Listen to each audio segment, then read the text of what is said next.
번역하면 되도록라. 아멘. 위기가 계속되는 세상에서 우리가 하나님께 주신 우리의 사명을 감당해내고 또 세상 가운데서 우리에게 주신 비전과 또 여러분의 인생의 목적을 포기하지 않고 이루어 가기 위해서 우리는 어떻게 준비되어야 할 것인가를 연초에 우리가 계속 듣고 있습니다. 오늘은 위기가 계속되는 세상에서 강한 자존감으로 무장하라 라는 제목으로 함께 말씀을 나누도록 하겠습니다. 하나님께서는 세례 요한이 자라고 심령이 강해져서 죄를 책망하고 회개를 외치며 예수 그리스도가 오실 길을 준비하고 증언해야 될 세상, 즉 죄와 박해가 넘치는 이스라엘에 나타나기까지 빈들에 있게 하셨다라는 말씀을 통해서 우리도 마찬가지로 세상을 향해 나아가려면 우리의 신앙과 우리의 꿈과 우리의 인생을 계속해서 도전해오는 이 세상을 감당해내려면 저와 여러분들도 분명하게 준비되어져야 될 부분이 있고 우리의 심령과 또 우리의 육체적으로도 준비되고 난 후에 또 준비되어서 세상 가운데 나가야 곧 승리의 역사를 경험할 수 있다는 사실을 우리는 깨달아 보았습니다. 그렇다면 우리가 이제 보아야 될 것은 무엇인가 하면 세례 요한이 빈들의 광야에 거하면서 하나님의 은혜 가운데 자라면서 심령이 강해지고 또 세상에 나타났을 때 그는 어떤 존재로 준비되었을까? 그는 세상에 나가서 어떤 존재가 되었을까라는 것입니다. 이제 말씀을 하나하나 보겠는데요. 먼저 이게 기록되진 않았지만 세례 요한이 세상으로 나가서 이스라엘에 나가서 가장 먼저 외친 말이 한 가지 있습니다. 그게 뭔가 하면 마태복음 3장 2절 말씀에 회개하라 천국이 가까이 왔느니라 라고 말을 합니다. 죄로 타락한 세상으로 나아가서 가장 먼저 사람들을 향해 세상을 향해 외치는 말은 회개하라는 말입니다. 죄를 책망하라는 말이었죠. 그 회개하라는 이 외침과 이 선포 앞에 웬일인지 사람들이 반항하지 않습니다.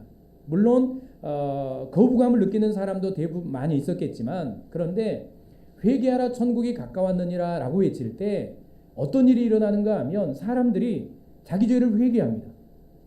사람들이 자기 죄를 회개하고 세례 요한 앞에서 죄사함의 세례를 물로 세례를 받기 시작합니다. 수많은 사람들이 세례 요한에게 가는 것이죠.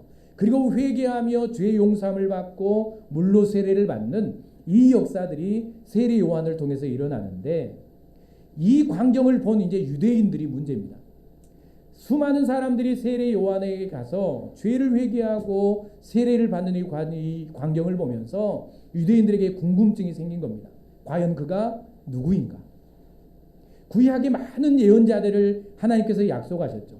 그리스도를 보내시겠다라고 약속하셨고 엘리야를 약속하셨고 또 선지자에 대해서 말씀하셨습니다. 그래서 유대인들이 누구를 보내는가 하면 제사장들과 레위인들을 세례 요한에게 보냅니다. 그래서 네가 누구냐라고 묻습니다. 과연 네가 누군데 죄를 회개하라고 외치면서 사람들에게 세례를 베푸느냐? 그렇게 묻죠. 이 물음 속에는 분명히 그들에게 기대가 있었을 겁니다. 어떤 기대인가 하면 저분이 그리스도인가?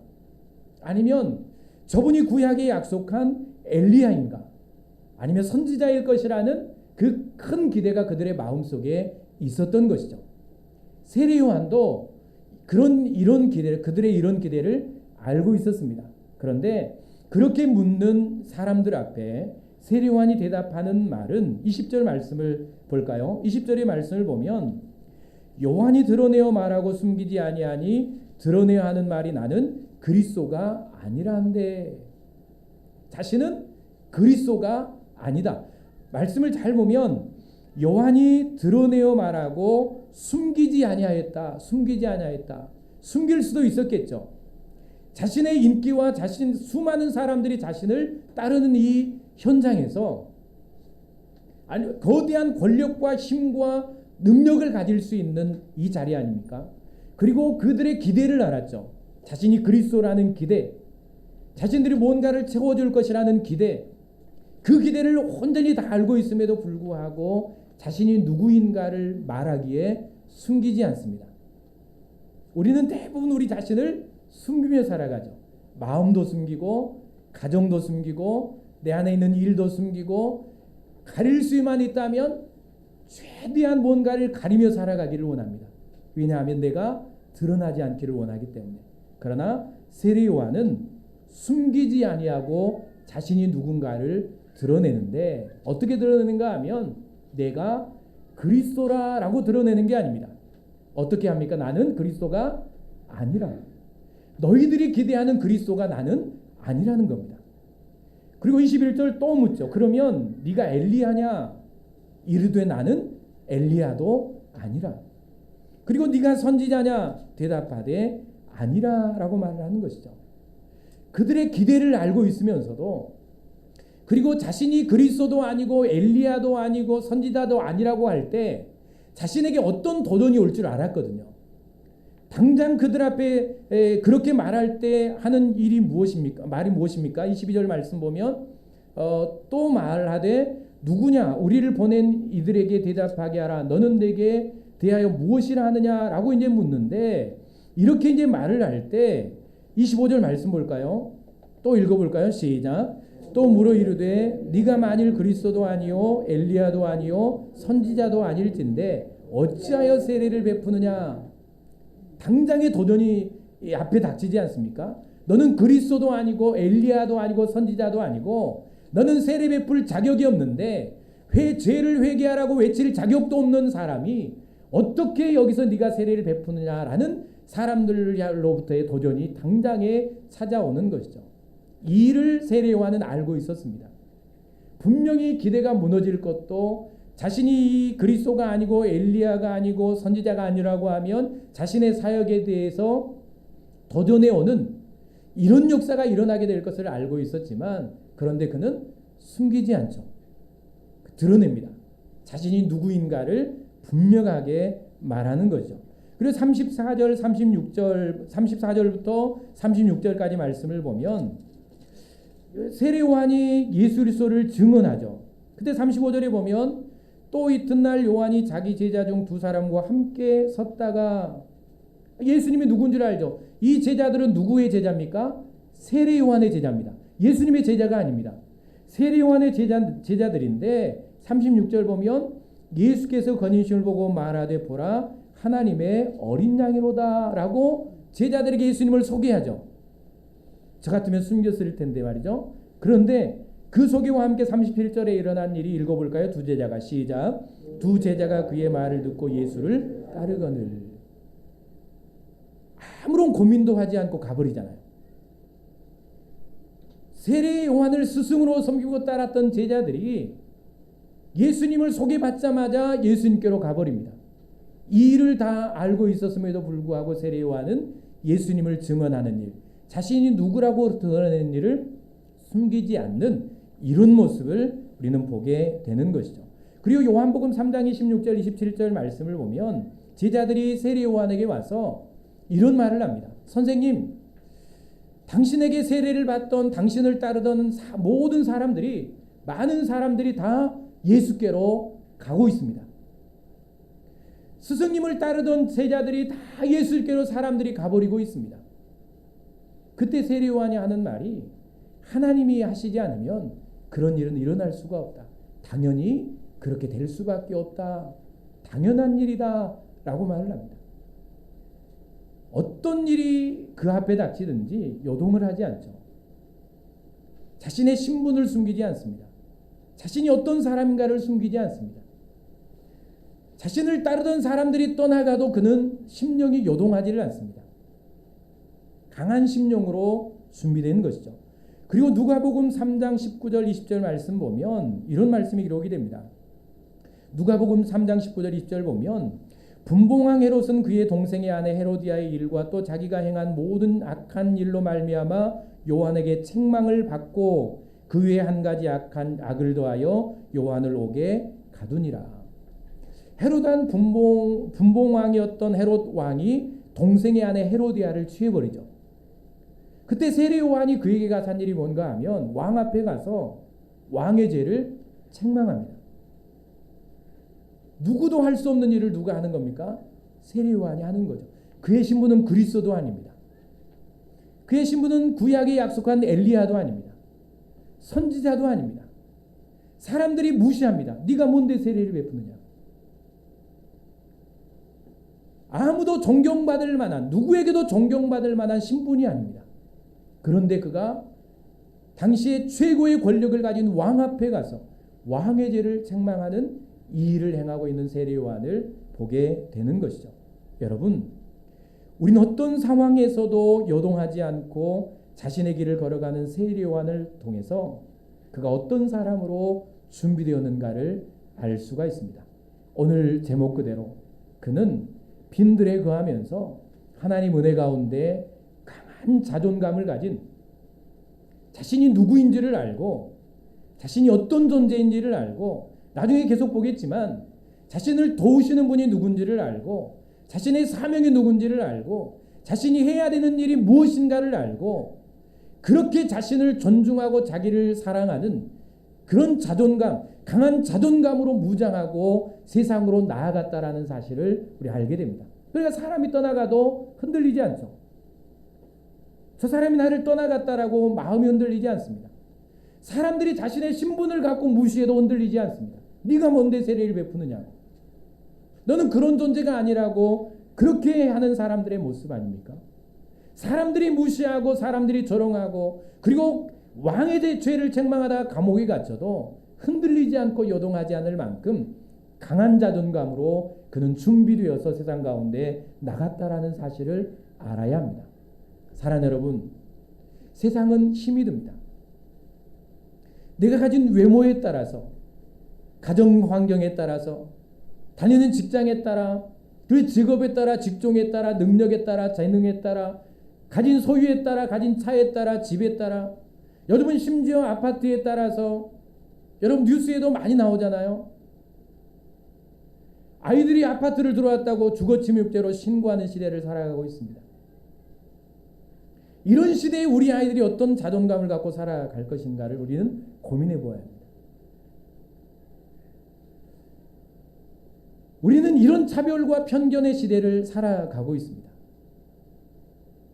이런 세상에 맞서 우리가 우리의 꿈을 이루며 나가려면, 이런 세상에서 여러분의 비전을 이루어 나가려면, 이런 세상에서 그리스도인의 자존감을 지키고 그리스도인으로 주신 사명을 감당해야 되려면, 세상이 우리를 향해서 외치는 예배를 포기하라는 그런 소리와 그런 조롱에도 불구하고 우리가 흔들림 없이 요동함 없이 하나님을 예배하려면, 내가 하나님의 자녀라는 신분으로 사람들이 나를 조롱하더라도 네가 그리스도인인데,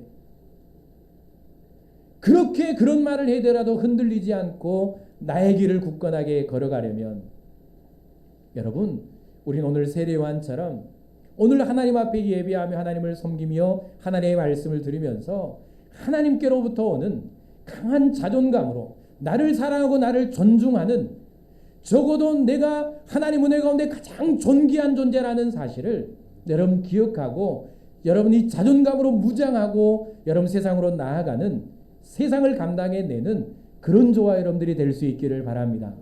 여러분 스스로 여러분을 어떻게 생각하고 살아갑니까? 여러분의 자녀들의 자존감은 어느 정도 된다라고 생각하십니까? 여러분은 세상에 나가서 당당하게 내가 그리스도인이라고 외칠 수 있습니까? 이 시대에 여러분 내가 목사라고, 내가 권사라고, 내가 장로라고 여러분 그렇게 당당하게 세상 가운데 외칠 수 있습니까? 이제는 웬만한 강심장이 아니고는 세상에서 내가 그리스도인이라고, 내가 교회 다닌다고 예배한다고 말할 수 없는 그런 세상에서 우리는 살아가고 있는 것입니다. 내가 이제 하나님께로부터 오는 이 자존감으로 무장하지 않으면 세상을 감당해낼 수가 없습니다. 오늘 하나님 은혜 가운데 우리의 심령을 강하게 하시는 이런 역사가 저와 여러분들에게 있기를 소망합니다. 어떻게 우리는 이 강한 자존감으로 무장하고 살아갈 수 있을까? 요한복음 1장 33절 34절 읽어볼까요? 요한복음 1장 33절 34절 시작. 나도 그를 알지 못하였으나 나를 보내어 물로 세례를 베풀라 하신 그이가 나에게 말씀하시되 성령이 내려서 누구 위에든지 머무는 것을 보거든 그가 곧 성령으로 세례를 베푸신 이인 줄을 알라 하셨기에 그가 하나님의 아들이심을 증언하였노라 하니라. 아멘. 그가 세상의 강력한 도전에 맞서서 죄를 책망하고 회개를 외치고 예수 그리스도를 증거할 수 있었던 이유는, 그렇게 강한 자존감을 가질 수 있었던 이유는 사람들이 자신의 신분을 무시하고 사람들이 자신을 떠나가도 요동하지 않을 그런 자존감으로 무장할 수 있었던 힘은 어디서 왔는가 하면, 오늘 33절 말씀 보면 나도 그를 알지 못하였으나 나를 보내어 물로 세례를 베풀라 하신 그이가, 여기서 그이는 여러분이 말하는 그이가 아니고 그가 이런 세상에서도 자존감으로 무장하고 세상과 맞서 승리할 수 있었던 이유는 바로 그분이 있었기 때문입니다. 그 힘은 그분께로 왔는데요. 그분이 누구인가? 그를 도우시고 그에게 능력을 주시고 34절 말씀 보면 내가 보고 그가 하나님의 아들이심을 증언하였노라. 당당하게 하나님의 아들 예수 그리스도를 증언하고 죄를 회개하라고 회개의 메시지를 외쳐대는 이 능력은, 이 힘은 바로 그분에게로부터 왔는데, 그분이 누구인가 하면 세례 요한과 함께 하시면서 강한 자존감과 당당함을 갖게 하신 분은 누구인가? 누가복음 1장 67절 읽어볼까요? 앞에 띄워주시고요. 주보에도 있습니다. 누가복음 1장 67절 그 붙인 시작. 사가랴가 성령의 충만함을 받아 예언하이르되, 1장 76절 77절이요. 이하여 시작. 이하여 내가 지극히 높으신 이의 선지자라 일컬음을 받고 주 앞에 앞서가서 그 길을 준비하여 주의 백성에게 그 죄 사함으로 말미암는 구원을 알게 하리니. 세례 요한의 아버지에게 예언하셨던 말씀이죠. 세례 요한의 아버지 사가랴에게 성령이 충만하게 임합니다. 그리고 그의 아들이 태어날 것을 말씀해 주시죠. 그리고 그가 아들이 감당해야 될 사명을 알려주십니다. 세례 요한의 아버지는 아들에게 계속해서 성령께서 들려주신 말씀을 가르쳐줬을 것이고, 성령께서는 세례 요한과 함께 하시면서 그의 생각과 심령에 그분의 신분과 그의 신분과 사명을 충만하게 해 주셨습니다. 그분은 바로 성령 하나님입니다.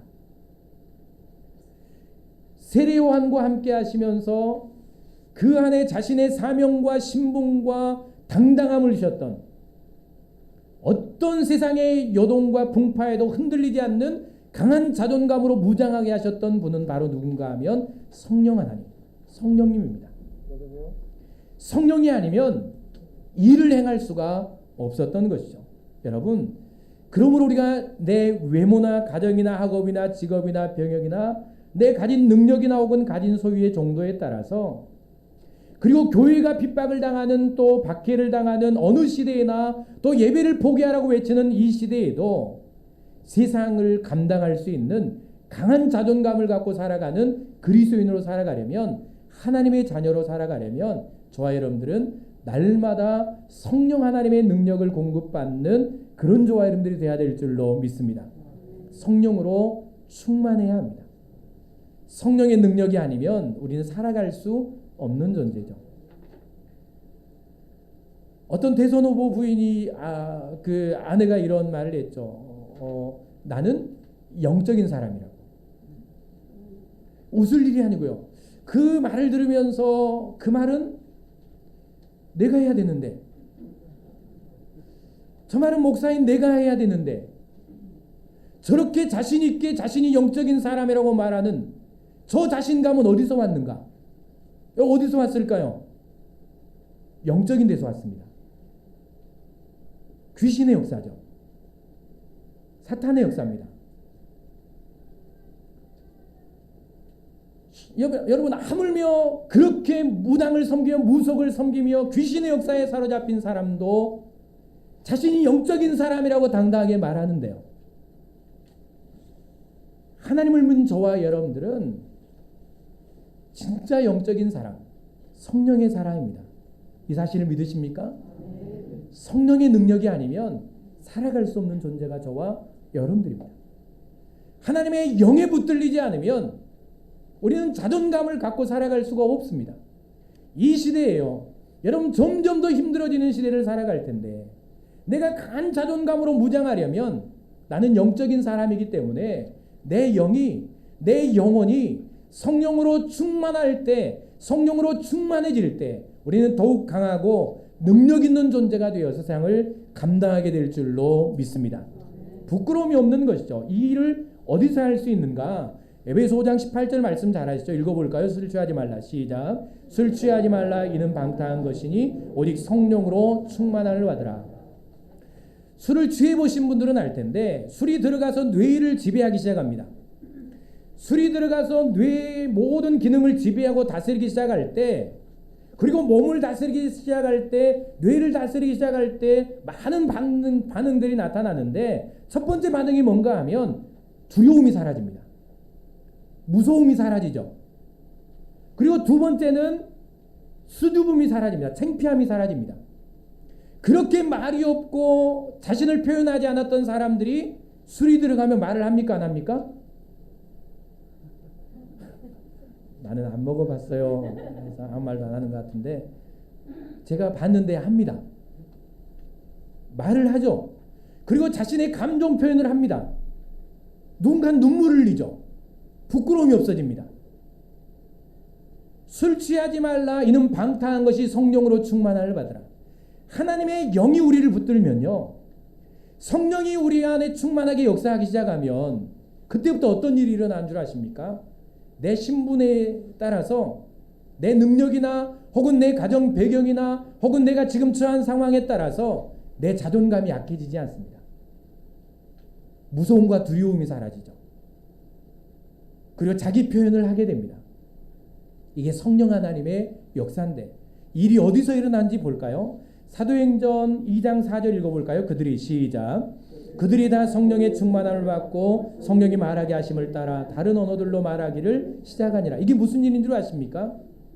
예수님께서 승천하시기 전에 제자들과 무리들에게 하신 말씀이죠. 너희가 몇 날이 못되어 성령을 선물로 받을 것이다. 성령을 받기까지 이 예루살렘을 떠나지 말고 모여서 기도하라라고 말씀을 하십니다. 그때 무리들이 함께 모여 기도하죠. 성령이 그들 가운데 임합니다. 오순절에 강력하게 불과 같이 성령이 그들에게 임하죠. 그들의 입이 풀리기 시작합니다. 그러면서 그들이 경험하지 않았던 언어들을 말하게 되죠. 각 지방의 사투리와 각 지방의 이방의 언어들을 말하기 시작합니다. 그리고 그 언어로 복음을 전하기 시작하죠. 두려워서 떨던 사람들이, 그것도 자기 말이 아니고 다른 나라의 말로, 다른 지방의 말로 복음을 전하기 시작합니다. 성령이 역사하면 언어가 바뀝니다. 성령이 역사하면 표현이 바뀝니다. 성령이 역사하면 자신감이 생기죠. 자존감이 강해집니다.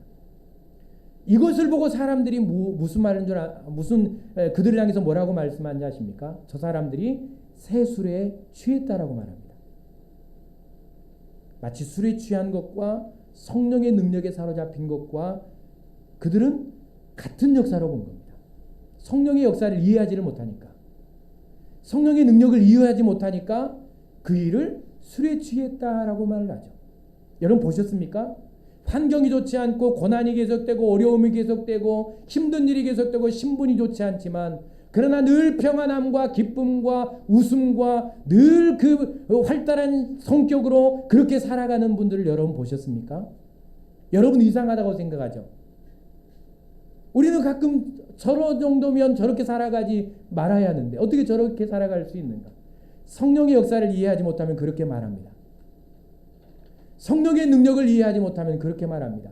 마치 성령의 충만함을 받은 사람들 향해서 새술에 취했다고 말하는 것처럼.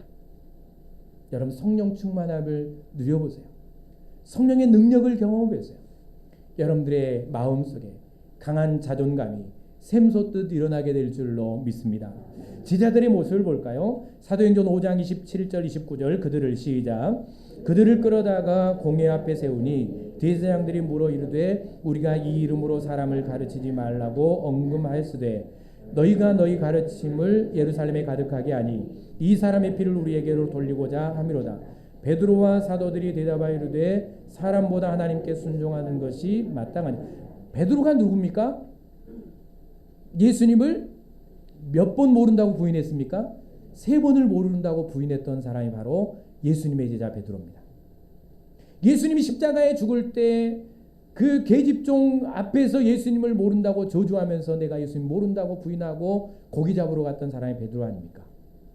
그래서 성령의 충만함을 받고 난 이후에 그는 대제사장들 앞에서 복음을 전하지 말라는 죽음의 위기 앞에서도 하나님의 말씀에 순종할 것이라는 당당한 이 선포를 하고 있는 모습을 보게 되는 것입니다. 여러분, 자존감을 갖고 살아가기를 원하십니까? 실패에서도 다시 일어나기를 원하십니까? 강한 능력을 소유하고 살아가기를 원하십니까? 여러분의 자녀들이 이 땅 가운데서 여러분 어떤 환경에 살아가든 자존감을 갖고 힘있게 세상을 개척해 나가기를 원하십니까? 성령 충만함을 구하시기를 바랍니다. 성령의 능력이 여러분을 붙드시고 성령의 능력이 여러분의 자녀들의 인생을 붙들 때 여러분의 자녀들은 어떤 형편과 상황에서도 다시 일어나고 자신감 있게 남은 삶을 살아가게 될 줄로 믿습니다. 요셉의 모습을 한번 볼까요? 애굽의 총리가 되었던 요셉입니다. 창세기 41장 38절 39절 말씀입니다. 바로가 그의 신하들에게 이르되 이와 같이 하나님의 영에 감동된 사람을 우리가 어찌 찾을 수 있으리요 하고 요셉에게 이르되 하나님이 모든 것을 내게 보이셨으니 너와 같이 명철하고 지혜 있는 자가 없도다. 너는 내 집을 다스리라. 내 백성이 다 내 명령에 복종하리니 내가 너보다 높은 것은 내 왕자뿐이니라. 요셉은 당대 패권을 장하고 있던 애굽 사람이 아닌 이스라엘 사람이었습니다. 그것도 형들에게 배신을 당하고 팔려버린 버림받은 사람이었습니다. 애굽의 비천한 노예의 신분이었습니다. 누구도 의지할 사람이 없었습니다. 그의 신분은 비천했습니다. 누구도 존중해 주지를 않았습니다. 사람들이 무시했죠. 모함을 당했습니다. 얼마나 자존감이 낮아질 그런 위치에 있었지만 그러나 그는 노예로 살아가는 이 시절 동안에 보디발의 집에서도 자신에게 주어진 일을 감당했고 감옥에서도 주저함 없이 자신에게 주어진 일들을 감당했으며 그리고 심지어 애굽 왕 바로 앞에 가서도 하나님께 주신 자신에게 꿈을 해석하라는 이 말씀을 왕 앞에 가서 당당하게 외쳤던 사람이 바로 요셉입니다. 결국은 그가 그렇게 왕 앞에 서서 총리가 되지 않습니까? 그가 미래가 보이지 않는 막막한 날들 속에서 하나님을 섬기지 않는 애굽이라는 세상에서 자존감을 상실하지 않고 요동하지 않고 당당하게 자신에게 주어진 비전을 이루고 하나님의 사명을 감당해낼 수 있었던 이유를 애굽 왕 바로가 잘 우리에게 설명해주고 있죠. 그것이 무엇입니까?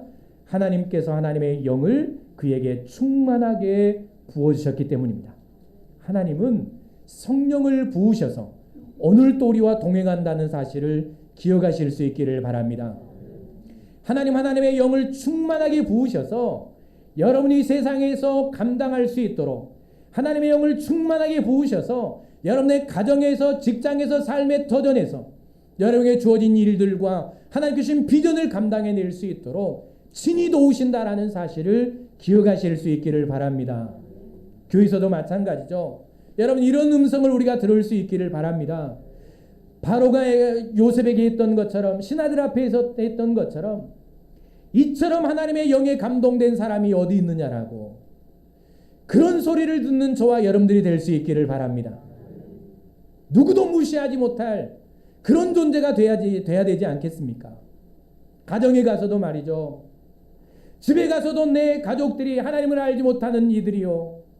세상에서도 하나님을 알지 못하는 이들이요. 나를 무시하지 못하고 내 신분 때문에 내 그리스도인이라는 사실 때문에 내가 가진 것 때문에 나를 무시하지 못하고요. 나를 존귀히 여길 수 있는 그런 자존감과 그런 위치와 그런 힘과 그런 능력은 오직 하나님의 영으로부터 온다는 사실을 기억하실 수 있기를 바랍니다. 우리는 영의 사람입니다. 우리는 영적인 사람입니다. 성령이 아니고는 우리는 신앙생활을 할 수가 없습니다.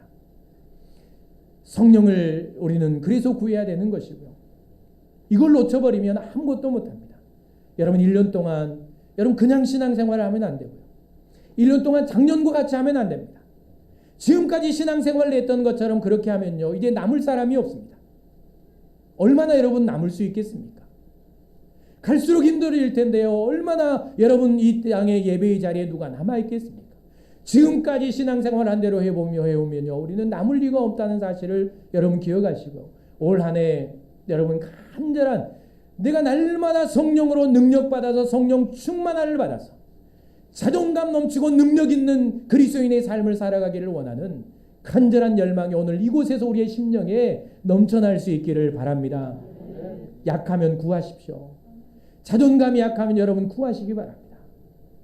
내 자녀들이 자신 없이 세상을 살아가면 구하시기 바랍니다. 저도 마찬가지입니다. 제가 살아온 삶이 있고 제가 살아온 과거의 인생이 길이 있기 때문에 자신감이 없고 자존감이 약하고 당당하지 않으면 세상을 살아가는 것이 얼마나 힘들다는 것을 우리는 너무 잘 알고 있습니다. 우리 자녀들 너무 힘듭니다. 그 안에 자존감이 강력하게 자존감으로 무장하지 않으면, 자신감으로 무장하지 않으면 이 세상을 맞서 싸워갈 수가 없습니다. 자녀들을 위해 기도하십시오. 자녀들을 위해 기도하십시오. 자녀들의 미래는 염려하면서, 세상에서 살아갈 그들의 인생은 염려하면서 우리는 그들을 위해 기도하는 일을 포기하고 살아갑니다. 내 인생도 마찬가지죠. 여러분,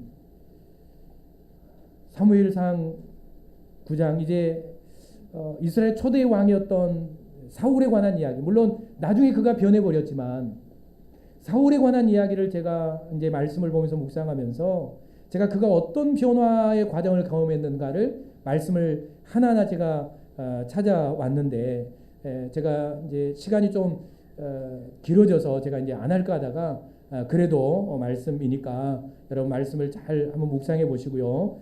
사무엘상 말씀 앞에 제가 띄워드릴 텐데, 사무엘상 9장 말씀을 한번 펴보시고요. 앞에도 이제 제가 띄워드릴 땐 순서대로 짧게 읽고 한번 넘어가 보겠습니다. 사무엘상 9장 17절, 사무엘이 사울에게 와서 네가 이스라엘의 왕이 되어야 될 것이다 라는 말씀인데요. 17절 읽어볼까요? 사무엘이 시작. 사무엘이 사울을 볼 때에 여호와께서 그에게 이르시되 보라, 이는 내가 내게 말한 사람이 이가 내 백성을 다스리라 하시니라. 사무엘이 사울을 볼 때에 여호와께서 그에게 이르시되 보라, 이는 내가 내게 말한 사람이니 이가 내 백성을 다스리리라 하시니라. 그러니까 네가 사울, 네가 이제 이스라엘의 왕이 되어서 이스라엘을 다스려야 된다라고 말씀을 하시죠. 하나님께서 사무엘에게 말씀하셨던 말씀입니다. 이 말을 들은 사무엘의 반응 21절 읽어볼까요? 사울이 시작. 사울이 대답하여 이르되 나는 이스라엘 지파의 가장 작은 지파 베냐민 사람이 아니니까 또 나의 가족은 베냐민 지파 모든 가족 중에 가장 미약하지 아니하나이까 당신이 어찌하여 내게 이같이 말씀하시나이까 하니. 적어도 여기까지만 보면 사울은 정말 겸손했던 사람입니다. 그리고 말씀 그대로 보면 그는 자신의 가문에 대해서, 그리고 자신의 가정에 대해서, 그리고 자신이 가정 환경과 자신의 가정의 위치에 대해서 그는 굉장히 신분적으로 가정적으로 자신의 자존감이 약해 있었다는 사실을 알게 됩니다. 자, 그때 사무엘이 이제 그에게 하는 말 우리 함께 읽어볼까요? 10장 6절부터 7절, 10장 6절부터 7절. 내게는 시작. 내게는 여호와의 영이 크게 임하리니 너도 그들과 함께 예언을 하고 변화의 새 사람이 되리라. 이 징조가 내게 임하거든 너는 기회를 따라 행하라. 하나님이 너와 함께 하시느니라. 내게는 여호와의 영이 어떻게 임하리니? 크게 임하리니 너도 그들과 함께 예언을 하고 변화의 새 사람이 되리라. 많은 선지자들이 예언하며 내려오는데 사무엘이 사울에게 하는 말입니다. 너에게도 하나님의 성령이 크게 임하게 될 것이다. 그리고 그렇게 되면 너도 저들처럼 예언하는 능력을 갖게 될 것이고 변하여 새 사람이 되리라. 여러분, 변하여 새 사람이 되기를 원하십니까? 내 심령이 변해서 새 사람이 되기를 원하십니까? 내 자녀들이 변해서 새 사람이 되기를 원하십니까? 내 인생이 완전히 바뀌기를 원하십니까? 하나님의 성령이 내 안에 충만하게 임해야 될 줄로 믿습니다. 그때 일어난 역사가 9절부터 10절 읽어볼까요? 그가 시작. 그가 사무엘에게서 떠나려고 몸을 돌이킬 때에 하나님이 새 마음을 주셨고 그날 그 징조도 다 응하니라. 그들이 산에 이를 때에 선자의 무리가 그를 영접하고 하나님의 영이 사울에게 금에 임함으로 그가 그들 중에서 예언을 하니. 이제 그도 능력의 역사를 시작하죠. 성령이 임하니까 예언하기 시작합니다. 자신의 힘으로 할 수 없었던 일을 하는 것이죠. 그리고 11절 12절 말씀 보면 사람들이 놀랍니다. 사울도 저 일을 행하는가?